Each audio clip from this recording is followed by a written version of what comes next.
This podcast is provided for educational, informational, and entertainment purposes only, without any express or implied warranty of any kind, including warranties of accuracy, completeness, or fitness for any particular purpose. Welcome back to part two of our podcast on Decentraland. So another thing about Decentraland is there's a Decentraland DAO. For those who don't understand what a DAO is, it's a decentralized autonomous organization.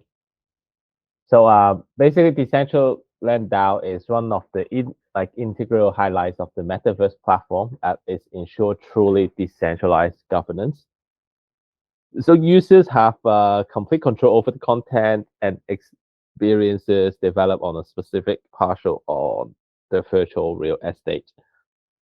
And also user can have complete control over the earnings from transaction fees they earn to offer value to other users. Decentraland does not involve any hidden charges, commission or fees for intermediaries and Decentraland itself.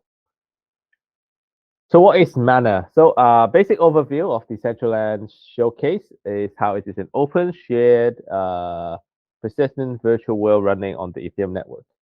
Apart from fulfilling the basic traits required in the Metaverse platform, Decentraland also work on a principle of incentivizing the global user network to run the shared virtual world.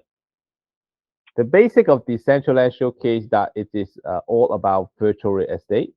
You buy a piece of virtual real estate, build some new experiences, such as a virtual shop center, a workshop, and rent it out to other users.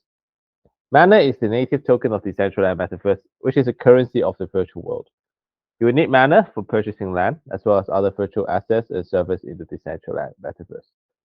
In addition, the role of Decentraland Mana is also evident in the governance of Decentraland through a DAO.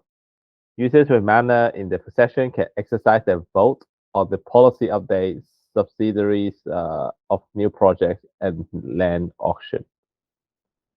Yeah, so a very good example of how Decentraland utilizes its space and its land is one of the Metaverse Festival that was held last year. In fact, it was one of the first ones that was held in the Metaverse, which had that big of amount of people coming to it.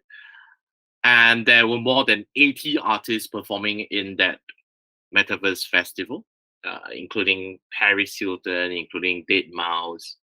And at that point in time, about 1 year ago, there was a huge challenge of going to music festivals because of lockdowns, because of travel restrictions, and a lot of people were just feeling very frustrated. And even if you could participate in them in real life, it would have been extremely expensive to do so. And that's when this free concert held by Decentraland was actually very attractive, and everybody started to think that this is one of the best ways to entertain themselves and also to have the kind of same vibes as going as close as going to a real life event. The best thing about these festivals is that everything just look exactly like what they would see in real life. But of course, with the metaverse, there were things that were special, and there were things that you couldn't see in real life. For example, like portable toilets, whereby you can actually bring your own toilets everywhere while you party, and you can even have things like propellant cannons, to propel you up high up into the sky so that you can get a view from up above, which you cannot do so in real life. So those are the fun parts that you can actually do in the metaverse for such concerts like that, and you can even start to see at a point in time during the festival itself, you can even start to see crates appear in the middle of the dance floor. And when you click on the crates, something like a frog mask wearable will actually appear, and you can wear them, and it will automatically be transferred into your wallet as well. So those were things that were extremely exciting because it was very seamless, it was very entertaining as well. And so on to the last part that we can talk about is probably the future of the metaverse and Decentraland. So I think there is nearly about $2 billion so far that is spent on virtual land in the past 12 months. And virtual land, not only in Decentraland, but in all metaverses as well. And as people and companies start to race to get a foothold in this metaverse, there will be more and more competition to do so, and there will be more demand as the supply might not even catch up with it.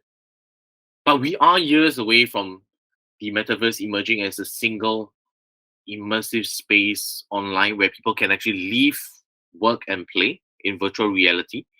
So this increasing reach of the Web3 actually brings about more adoption of the metaverse, and this can in turn create a new dimension of potential revenue for, of course, the businesses in terms of marketing, in terms of actual sales opportunity itself, or in terms of networking.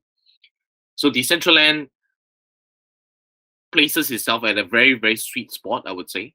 They are building the virtual real estate part that actually suit businesses better. So they are catering more to the business end, and they are catering more to events as well.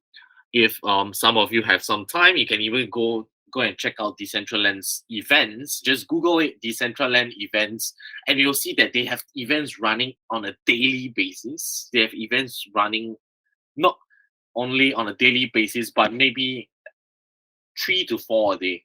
And those events are actually participated by quite a fair share of people. I think each event actually has at least 1,000 people going into them every single time. So I mean, the 1,000 people might sound very small right now, but we are just at the start. So like a lot of people have said so before, we are just at the start of the metaverse. We're just at the start of all these things being built out and working in the virtual reality. So yeah, we're still early. Yeah, I totally agree. I think now like it's time how like businesses or service provider work out how they're going to make use of the metaverse or the Decentraland in particular as the tools and try to collide with the existing service or products. Yep, I think with that we have come to the end of our time for this podcast. In light of the news out there, we hope everyone stays safe. We hope everyone continues to share more information so that everyone has better light of where to go on from here as well. So thank you everyone for your time, and we'll see you next time. Thank you. Bye bye. Bye bye. The information contained in or provided from or through this podcast is not intended to be and does not constitute as financial advice, investment advice, trading advice, or any other form of advices. The information in this podcast is general in nature and is not specific to you, the users, or anyone else. You should not make any decision, be it financial, investment, trading, or otherwise, based on any of the information presented in this podcast without undertaking independent due diligence and consultation with a professional broker or financial advisory. You understand that you are using any and all information shared in this podcast at your own risk. You are solely liable for any losses that you may incur from investing, and in no event shall we be liable for any losses which may be incurred while investing. Trading of cryptocurrencies is highly risky and may not be suitable for the general public. All opinions expressed by the program participants are solely their own current opinions and do not reflect the opinions of ABCC. Participants' opinions are based upon information they consider reliable. ABCC does not warrant the completeness or accuracy of such information and should not be relied upon as such.